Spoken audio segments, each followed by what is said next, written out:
Have you ever thought about the best book that anyone has ever suggested to you? Or maybe it's a movie or TV show? Because, I don't know, I was just thinking about that right now, and it's like, do I attribute any... Oh, okay, you know what? There is one. Tenet, specifically. I think one of my friends was telling me that Tenet's really good. I should definitely check it out.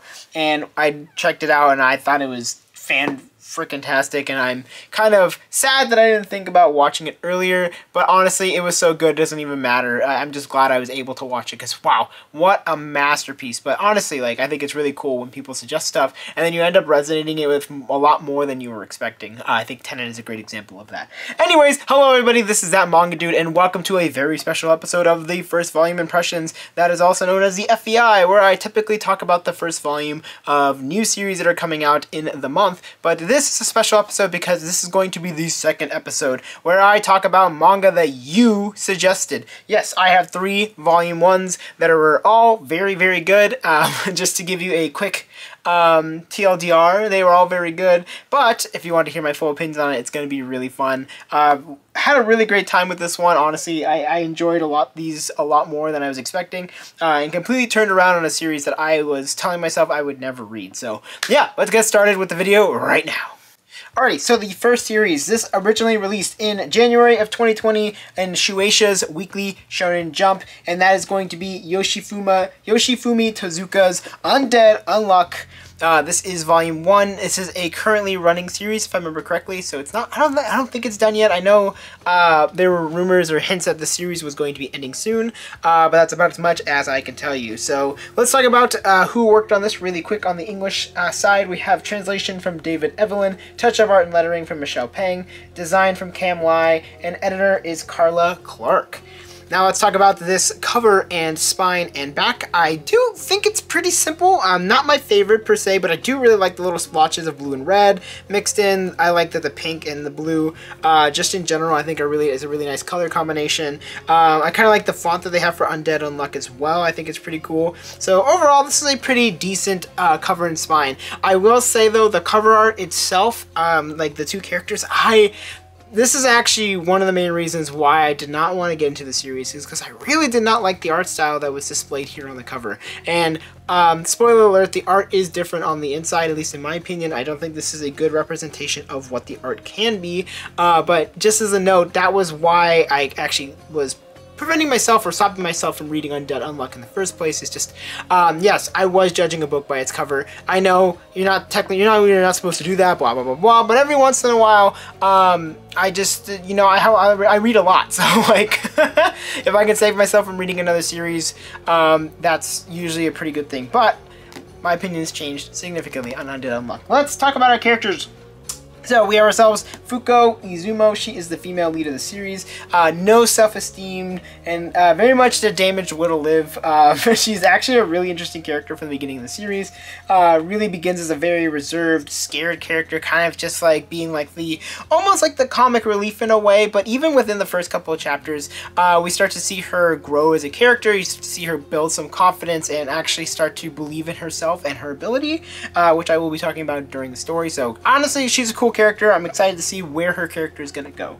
Now we have our Andy, who is our male lead of the series. He's really kind of a weirdo, but there's something lovable about him. I don't know what it is. It's like some kind of charm to how over the top he is. He's super ridiculous. Just kind of wants to die. I mean, and that's kind of part of the story, which I'll get into, like going into the story. I don't really like how his character is made, at least in the beginning of the series. He's very forceful, and it gets a little bit weird, especially when it's his forcefulness is onto a female character. So there's something about that dynamic that I don't really like. I've heard that it gets better as we move throughout the series, and I hope that's the case. But yes, just something to keep in mind, that he is very much forceful and very aggressive towards a woman. So just keep that in mind. Alright, coming into the story. So Fuko has just finished reading her shoujo series and is now ready to throw herself in front of a train. Only that was the plan until a strange man stops her and is immediately killed. Oh no, what could have happened? But wait, he's still alive. How is he still alive, and why is his body slowly but surely building itself back together? Well, that begins the zany and wacky life of Fuko and Andy, or their story together. And it's just very, very ridiculous. It's over the top. It's very fun. Yes, like I said, there are some extremely weird parts, in my opinion, at least for the beginning, that I think could throw a lot of people off. It kind of threw me for a loop for a bit, but I was willing to kind of get past it and see what we're gonna be cooking up with. And honestly, I think it looks like it's gonna get better as we move throughout the story. They kind of thrown a lot of that like weird stuff out of the window by the end of this volume, at least in my opinion. So, but overall, I think the pacing is just very fast. Keep that in mind. You're going to be basically pushed through a bunch of action, a bunch of craziness from the beginning. Overall, just ridiculousness, but the writing is pretty solid. The comedy is good. I really like how the characters are created, especially the side characters and the villain characters, or at least not necessarily the villains, but the antagonists.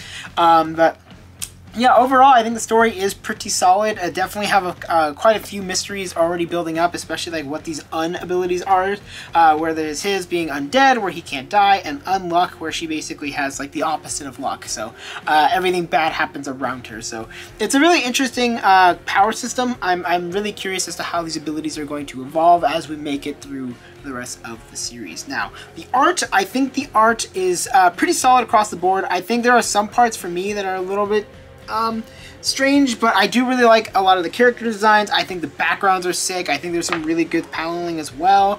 But definitely, yeah, there are some times where I'm like, I don't really like how the characters are drawn per se. Not necessarily my favorite per se, but overall, I think this was actually a pretty solid and very good first volume. You know, if you can get past some of the really weird stuff that happens between Andy and Fuko, I think you'll end up really liking this series. And I'm pretty much gonna be checking out this series. I'm very excited. It left off on a cliffhanger, as you would expect from a Shonen Jump series, so definitely going to continue reading this one. Okay, this series originally released in June 2001 in the magazine or comic or whatever, Gundam Ace, which if you couldn't tell by the name, is probably going to give it away. But this series from Yoshikazu Yasuhiko, Yoshiyuki Tomino, Hajime Yatate, and Kunio Okawara is Mobile Suit Gundam The Origin. Let's talk about who worked on this really quick. We have translation from Melissa Tanaka, and production is from Grace Liu, Hiroko Mizuno, Nicole Dochich, Daniela Yamada, and Risa Cho. Let's talk about this cover and spine. It's not hard to notice, but this thing is absolutely gorgeous. Kind of what you would hope and expect from a hardcover manga. Just a very, very beautiful color. I really love how this looks just across the board. I really like that the art translates from the front cover to somewhat to the spine, not really, and somewhat to the back as well. I love the colors that they use, like I said. I think it looks very simple. It's very formatted. It's very, I don't know, it's just very, very nice. I think this is a very well done cover and spine. Now, I'm going to be talking about one character because there's a lot of characters I could talk about, but I'm only going to be talking about the main character. That is Rei Amuro, which let me see if I can pull a picture of him up really quick. Where are you, Rei? There he is. Alright, he's got no pants on, but Rei Amuro is the main character of this series. He is the son of a doctor that works on the Gundams. He is a tech whiz with a bit of an attitude. He's kind of a jerk, to be completely honest. But he has a very strong sense of justice and always feels like he needs to, wants to try to do the right thing. Whether or not he is doing the right thing all the time is up for debate. But overall, I think he's a very easy character to root for. I mean, he's very much a classical kind of style of character, that kind of like bad boy, sort of smart kid, who's definitely gonna like be the hero of this world in some way or another. But overall, I actually did like his character quite a bit, and also a lot of the side characters are great as well. Like Bright is pretty solid. I like the captain. I like Char. There's a lot of great characters in this, so let's talk about that story. So this is a retelling of the original Mobile Suit Gundam 0079, which is the series from back in the day, the first ever Mobile Suit series. It tells the story of the ongoing war between the Earth Federation and the Principality of Zeon. It's a rather intense political space opera, so like it's like kind of like overtly ridiculous and just a lot of just like conflict and a lot of like just things. They bring up a lot of themes about like war and how that affects the people around them, not just people fighting in it.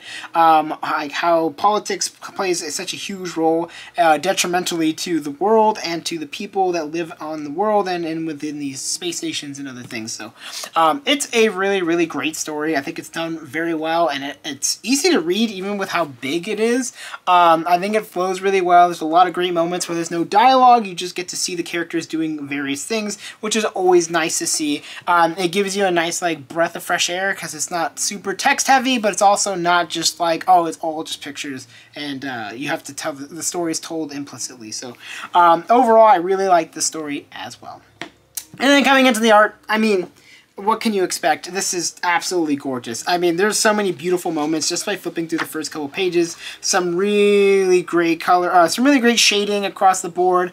I love how it mixes with the line work. I love like the color pages that we get at the beginning and throughout some of the parts are just so gorgeous. Such beautiful color design and just really great paneling as well. Really good compositions. Just, oh man, it's fantastic. I mean, as you can tell, I'm a huge fan of Mobile Suit Gundam nowadays. I actually never really consumed Mobile Suit Gundam content until fairly recently.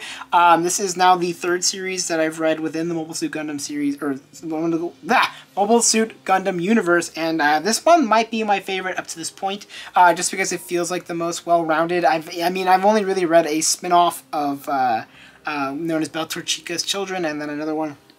So it was really cool to see this kind of retelling of the original story, so really excited to continue reading this one.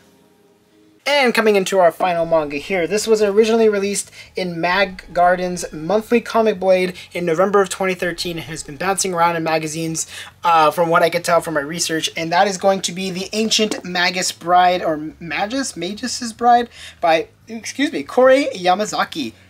Alright, let's talk about who has worked on this really quick. There's a lot. Translation is from Adrian Beck. Adaptation is from Reinhardt McFarlane. Lettering and layout by Liz Blakesley. Cover design from Nikki Lim. Proofreaders are Shanti Whitesides and Lee Otter. Production manager Lisa Patillo. Editor-in-chief Adam Arnold. And publisher Jason DeAngelis. Let's talk about this cover and spine. Very, very pretty. I've always thought it looked really good. The colors really pop. I really like that she's in red and like most of the background is green. We also have the mysterious other character on the back as well. Just overall, I think it's really good. I think it looks really nice. I like the font specifically that they use for the title. It looks really cool. Just overall, yeah, this is a really nice release. And also the kind of special number as well. So that's pretty cool. Okay, now let's talk about our characters. We have two of them. We have Chise Hattori. She is the female lead of this series. She doesn't really have a strong will for anything after being abandoned and selling herself off. So she's similar in a way to Fuko, but a lot less bombastic. I would say she's a lot more nuanced and kind of quiet in comparison. So she does slowly but surely start to warm up towards the end of this volume. But yeah, overall, she's very much like kind of just trying to rebuild herself. And that's pretty interesting within the context of this story. So, up next we have ourselves Elias Ainsworth. He is the male lead of the series. He's one of the few remaining people in the world that practices magic. He's strange and kind of quite the mystery, honestly. Like, he's just got this like giant skull for a head. Don't really know much about him at this point in time, but I think that's like kind of what is like charming about him, is that like we get to slowly but surely get little inklings and little droplets of information about him from the characters around these two main leads. So overall, I think the characters are done pretty well. I think I'm going to end up enjoying them as we continue throughout the series. Alright, coming into the story, we have ourselves Chise is brought by the mage Elias Ainsworth, and when I mean bought, I mean like purchased for 5 million pounds, and she's brought into the world of magic and fantasy, a world that she is inexplicably tied to due to her being a slay beggy, a type of powerful person who absorbs magic and harnesses magic from literally everything. So now Elias wants her to be a bride, as the name suggests. So what will her new life build out to? It's a pretty interesting premise. I think the marriage part is still a little bit weird to me, in my opinion, because he's like supposed to be very, very old and she's like in high school, or at least like high school age, so that's a little weird. So that part's a little bit kind of like pushing me off. I have a hard time with age gaps, especially like these kind of like strange age gaps. I know people tend to differentiate because it's fiction, because they're monster / human, but still, I don't know, something about it just kind of throws me off. But I think everything else, the world building is really strong. I think like some of the pacing is pretty solid as well. We're getting like information kind of thrown at us fairly fast, but I think in a way that's easy to absorb and kind of interpret, so you're able to remember these things as we continue throughout the first volume.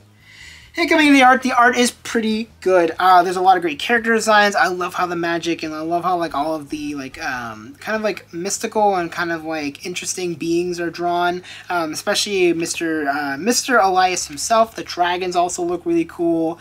The fairies or the fays look really solid, and there's just, I don't know, there's some pretty solid art just across the board. So overall, I actually really like this. I do think that the whole bride thing is very, very weird. I don't know if I'm ever gonna get over it, but other than that, I like the story, I like the world building, I like the characters a lot, and I think the art is pretty solid as well.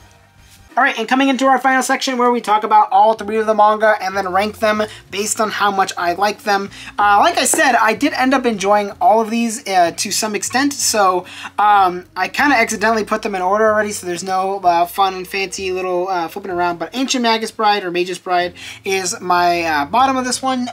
One, because I'm not the biggest fan of fantasy series. I think I've mentioned this a couple times in a couple of reading logs and stuff like that. There are only like a few that I tend to really enjoy, which is like Witch Hat Atelier and Furidan, and then most of the time the other ones tend to fall to the wayside for me. So Ancient Magus Bride is number 3, Undead Unluck at number 2, because it was just a great goofy little time. Hopefully like the weirdness, like I said, it seems to kind of tail off at the end of this volume, so hopefully it just completely goes away as we continue through the story. And Mobile Suit Gundam The Origin, I just really like ridiculous space operas. I love sci-fi stuff, so this was a really, really cool first volume.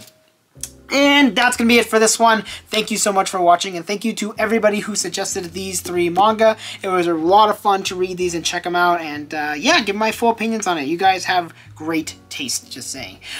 So yeah, that's going to be it for this FVI. Let me know what you think in the comments below, and you know what to do. You can like, you can comment, you can subscribe. Those are all amazing things. I love it when you support this channel, and thank you so much for helping me hit 4,000 subscribers. You are amazing. I cannot believe it. I didn't think I was going to hit 4,000 subscribers this early, I would say. Yes, I know we're not super early because we're in November, but I think in considering how this year has played out, I'm really, really excited, really happy. It honestly means so, so much to me that I managed to hit 4,000 subscribers. So thank you guys so, so much. And that's going to be it for this video. I will see you in the next one. Bye-bye.